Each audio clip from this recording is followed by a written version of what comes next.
관절을 이루는 뼈, 관절염이죠. 네. 네. 손가락 관절염도 사실 어르신분들이 가장 헷갈려하는 부분이 통이 이렇게 마디가 볼록볼록 튀어나오고 메디가 아프다. 나 류마티스냐? 그렇죠. 류마티스냐를 항상 물어봐요. 류마티스냐? 네. 뭐 어떻게 감별하십니까? 류마티스인가 아니면 또 퇴행성 관절염인가? 네.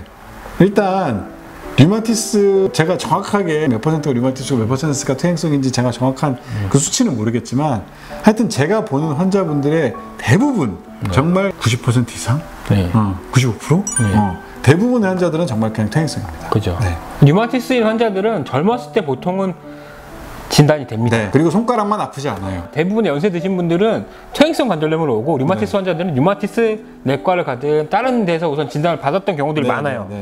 저희가 보는 이제 환자들이 어떤 선택적인 건 분명히 있지만 대부분은 퇴행성 관절염. 연세가 뭐 50대, 60대 이상의 60대. 여성분들, 할머니들은 대부분 퇴행성 관절염이라고 남자는 걷고 생각하시면 됩니다. 그리고 마디가 또 이제 이 두 쪽 다, 이 끝에 마디, 가운데 마디 둘 다 이렇게 좀 울퉁불퉁하고 두꺼워지고.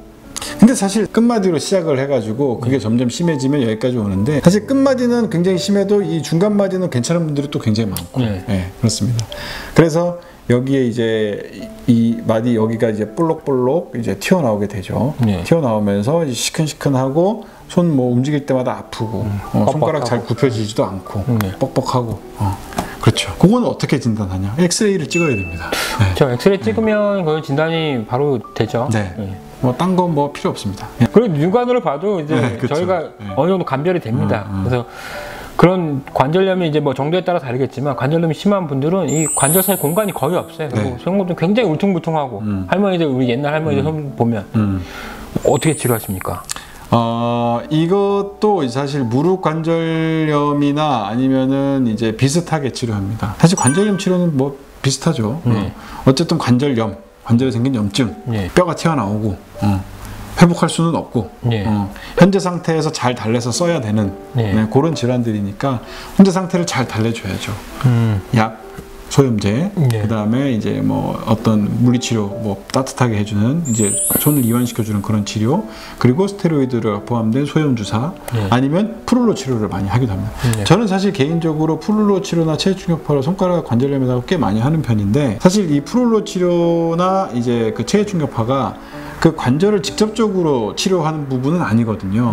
근데 이제 프룰로 치료도 그렇고 체해충격파도 그렇고 그 관절을 떠받쳐주는 그 인대들, 힘줄들을 이제 튼튼하게 만들어줘서 그 관절이 약한 부분을 보상해주는 그런 형태의 컨셉으로 이제 치료를 하는 거죠. 마디마디에다가 이제 프룰로 주사나 증상이 심하신 분들, 정말 나 지금 아파 죽겠다 이런 분들은 이제 일시적으로 통증을 좀 경감시킬 수 있는 스테로이드 주사를 사용하기도 합니다.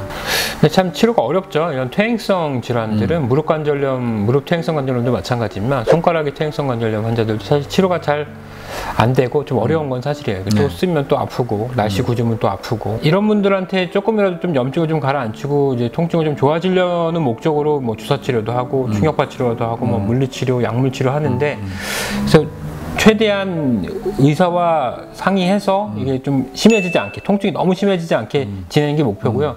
무릎 같은 경우에는 인공관절 수술이라는 게 있지만 손가락은 그런 게 하기가 어렵기 때문에 옛날에는 나왔다가 너무 결과들이 안 좋아서 나온 지는 한참 됐어요. 실제로 옛날에는 실제로 많이 하기도 했고 근데 너무 결과가 안 좋은 거지. 무릎보다 너무 결과가 안 좋은. 미세한 관절도 사실 수술이 어려워요. 그래서 손가락 관절염 수술은 뭐 인공관절 이런 건 대중화되지 못했기 때문에 그래서 달래서 쓰는 수밖에 없어요. 그리고 정 너무 불편한 사람들은 고정을 하는 걸 하죠. 관절 유합술을 하죠. 근데 그것도 아주 제한된 경우만 하는 수술이라서 관절염이 생겼으면 더 나빠지지 않게 관리하는 거. 그리고 통증이 좀 더 심해졌을 때 통증을 좀 억제해주고 염증을 좀 가라앉히는 치료들, 이런 치료들이 보편적으로 제일 많이 사용되죠.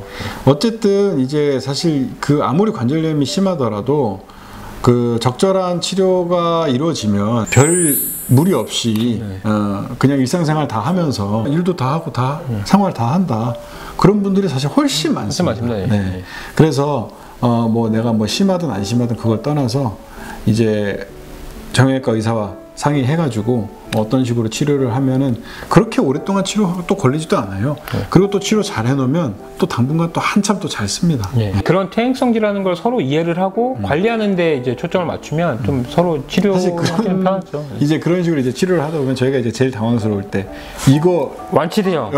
완치돼요. 이거 뭐 이 젊었을 때 손으로 못 돌아가요. 그럴 수는 없는 거죠. 완치라는 개념을 사실 이 퇴행성 질환에다가 완치라는 개념을 사실 대입하기가 좀 어렵죠. 한마디로 내가 이렇게 태어났는데 내 지금 얼굴을 이제 잘생긴 다른 얼굴로 다른 얼굴로 바꿔달라는 그런 말이랑 사실 비슷하거든요. 주름살을 없애달라는 거죠. 우리 몸은 사실 노화를 무조건 겪게 되는데 관리를 얼마나 잘하냐에 따라서 같은 70이라도 같은 60대라도 어떤 기능이나 이런 통증의 정도나 이런 것들이 좀 다를 수 있기 때문에 그런 것들을 서로 이해했으면 좋겠어요. 오늘은 손의 이제 질환들에 대해서 뭐 이 힘줄, 신경, 뼈에 대해서 좀 알아보았고요. 그래서 다음에는 또 다른 주제로 다시 찾아오겠습니다. 네, 감사합니다. 감사합니다. 네.